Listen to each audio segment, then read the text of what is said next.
Mas pinaigting ng kapulisan katuwang ang AFP at komunidad ang mga hakbang upang mapanatili ang kapayapaan at maiwasan ang paglaganap ng karahasan at ekstremismo sa probinsya ng Camarines Norte. Sa Barangay Kulasi, Bayan ng Mercedes, pinangunahan ng RPSB Team Kulasi ng Camarines Norte 1st Provincial Mobile Force Company sa pamumuno ni Police Major John C. Villaferte, Force Commander, katuwang ang Philippine Army, ang mga programang nakatuon sa seguridad at aktibong partisipasyon ng komunidad. Noong April 17, matagumpay na inilunsad ang Sipa ng Kabataan para sa Kapayapaan, Taekwondo Sports Clinic, na naglalayong gabayan ang mga kabataan tungo sa mas disiplinado at positibong pamumuhay.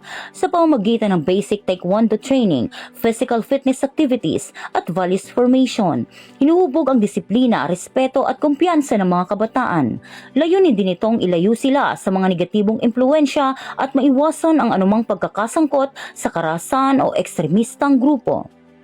Nakilahok sa aktibidad ang mga opisyales ng barangay at BPSO na katuwang ng PNP at AFP sa pagpapanatili ng kaayusan sa lugar. Nagpapatuloy ang regular na training, mentorship at paggabay sa mga kabataan upang mas mapalakas pa ang kanilang kakayahan at responsableng paghubog bilang miyembro ng komunidad.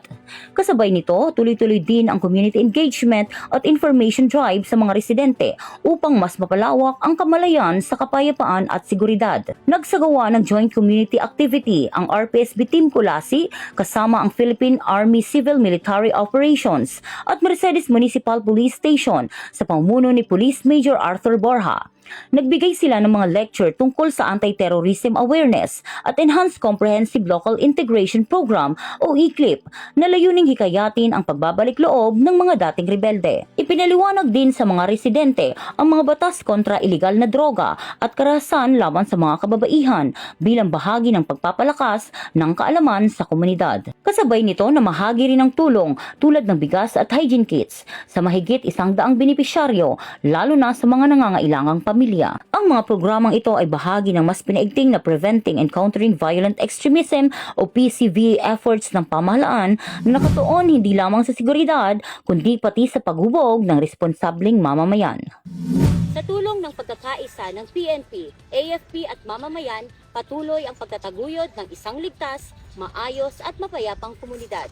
Mula sa Camarines Norte Police Provincial Office, ako po si Police Master Sergeant Dian L. Pajarillo, nag-uulat para sa Police News Network. At ito ang inyong bagong PNP para sa bagong Pilipinas, serbisyong mabilis, tapat at nararamdaman.